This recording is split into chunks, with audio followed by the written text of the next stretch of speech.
అంటే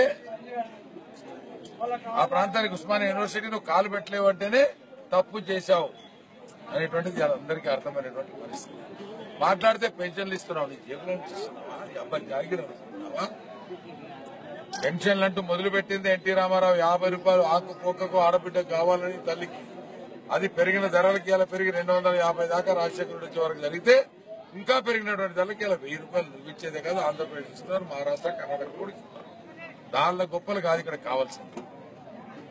సాగునీరు అంటున్నావు, నువ్వు తెచ్చినట్టు మా మహబూబ్ నగర్ జిల్లాలో నువ్వు ఇచ్చిన సాగునీరు ఏం తప్ప భీమా ప్రాజెక్టు స్టార్ట్ మనమే చేశాం, జూరాల మనమే స్టార్ట్ చేశాం, పాలమూరు రంగారెడ్డికి మనమే ఆద్యులం, కోయిల్ సాగర్ ప్రాజెక్టు మేమే తెచ్చాం, చంద్రగఢ మేమే తెచ్చాం, కేఎల్ఐ మనమే తీసుకొచ్చాం. మన సంసారం మనకు వచ్చిన తర్వాత దాన్ని ఇంకా పెంచేటువంటి ప్రయత్నం చేస్తూ నువ్వు చెప్పినావు కానీ చేయలేదని చెప్తావు. పాలమూరు రంగారెడ్డి అన్న ఎక్కడిది పాలమూరు రంగారెడ్డి? 2 ఏళ్లలో కూర్చేసుకొని అక్కడ కూర్చొని కంప్లీట్ చేస్తానని నీవు ఇవాళ పాలమూరు రంగారెడ్డి పరిస్థితి ఏంటి? మాట్లాడితే కాంగ్రెస్ వాడు కేసేసిండు, వాడు కేసిండు అంటాడు. తెలుగుదేశం పార్టీ హయాంలో గాని గతంలో కాంగ్రెస్ హయాంలో గాని మా జూరాల ప్రాజెక్టు విషయంలో లింగారెడ్డి చాలా కేసులు వేసాడు, ఆపాడు ప్రాజెక్టు, సాధించాం, తీసుకొచ్చాం. నువ్వు ఆ రకంగా సాధి, అంతేగాని ఆడిపోసుకోవద్దని మేము కోరుతున్నాం. ఈ చాతగాని తనానికి ఇవాళ మా మీద నూకే ప్రయత్నం చేయదు. ఇవాళ బడ్జెట్ లో నువ్వు చెప్పినావు విలేకరులకో భవన్, రెడ్లకో భవను, యాదవులకో భవను, బాపనులకో భవను. యా భవన్ కట్టినావప్ప నువ్వు? ఏది కట్టలేదే, పునాది రాళ్లకే పరిమితమైనాయే. 4.5 ఏళ్లలో నువ్వు ఏది కట్టకుండా నువ్వు ముందస్తు ఎలక్షన్ కి ఎందుకు పోయినావు? నీ యొక్క చాతగానితనం వల్ల బడ్జెట్ లో 0 అయింది కాబట్టి బిల్లులు కట్టలేక కాంట్రాక్టులకు చెల్లించలేక నువ్వు ముందస్తు ఎన్నికలు మరో 5 ఏళ్లు ఈ లైఫ్ ను పొడుగుచుకునేటువంటి ప్రయత్నం చేస్తున్నావు. దాన్ని తప్పుపడుతున్నాం తప్ప మేము నేను తప్పుపడలే, తెలంగాణ వచ్చిన తప్పుపడలేదు. నువ్వు ఇవాళ నీ చాతగానితనానికి చంద్రబాబు నాయుడు మీద, దయాకర్ రెడ్డి మీద, ఇంకోరి మీద ఎగరడం కాదు కావాల్సింది. ఎవరితో కలిస్తే నీకేంటి? ఎన్నికలకు నువ్వు వెళ్లిపోయినావు.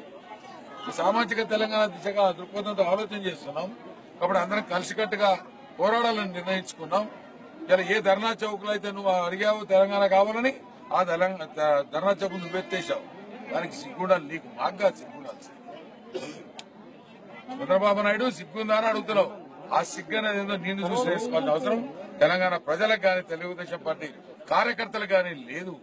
ఆ సిగ్గు లేక అప్పుడు ఎట్లయితే నువ్వు అంటున్నావు, ఇవాళ నువ్వు మంత్రిగా ఉన్నప్పుడు ఎప్పుడైనా తెలంగాణ ఊసెత్తావా? పార్లమెంట్ మెంబర్ గా ఉన్నప్పుడు ఎప్పుడైనా ఎత్తావా?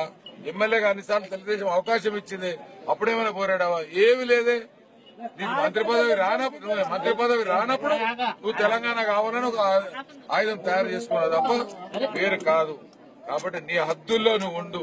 హద్దు మీరితే ప్రజలు బుద్ధి చెప్పడానికి సిద్ధంగా ఉన్నారు. తెలుగుదేశం పార్టీ అంటూ ఈ రాష్ట్రంలో రాక బదులు సామాజికంగా దొరలు గాని మిగతా కులాల వాళ్ళు గాని ఎట్లా అనగదొక్కారో బీసీ బడుగు వర్గాలను, దళితులను తెలుసు. పటేల్ పట్వారీ వ్యవస్థ తీసింది ఎవరు? నువ్వు తీశావా? ఎన్టీ రామారావు గారు తీశారు, చంద్రబాబు నాయుడు గారు తీశారు ఆ రోజు. దానివల్ల ఇలా ప్రయోజనం అయిందా లేదా? మండలాలు ఎవరు ఏర్పాటు చేశారు? ఎన్టీ రామారావు గారు ఏర్పాటు చేశారు, తెలుగుదేశం ఏర్పాటు చేశారు. దానివల్ల కొంత ప్రయోజనం జరిగిందా లేదా? మహిళలకు, బీసీలకు దాంట్లో రిజర్వేషన్లు కావాలని కోరుకున్నాం. వాళ్ళకి అవకాశం ఇచ్చాం, రాజకీయ చైతన్యం తెచ్చాం. ఇది తెలుగుదేశం కాకపోతే నువ్వు చేసావని నేను అడుగుతున్నాను.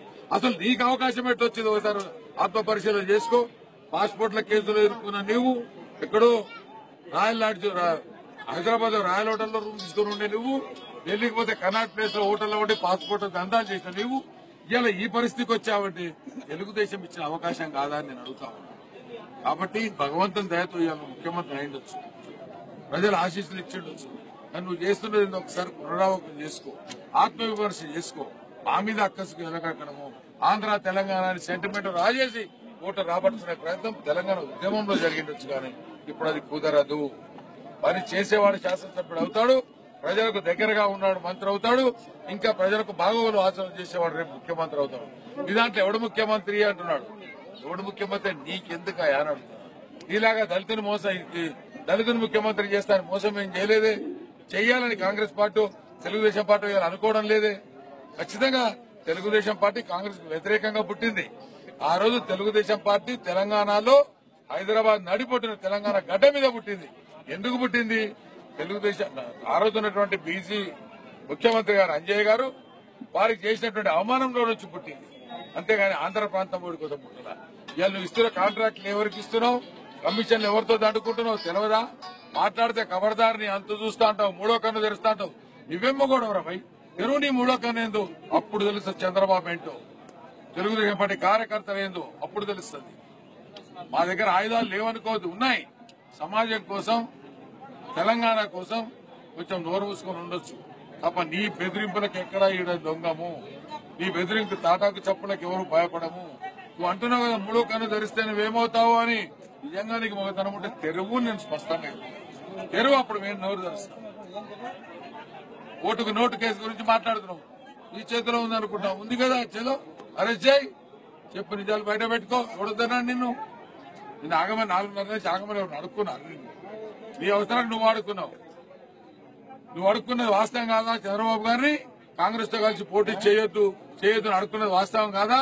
ఎందుకు అడుక్కున్నావు మరి? ఎందుకు నీకు భయమని నేను అడుగుతున్నాను. ఆనాడు సోనియా గాంధీ అధికారంలో ఉంది, తెలంగాణ ఇవ్వడంలో నువ్వు కాళ్లు పట్టుకున్నావు, వచ్చింది.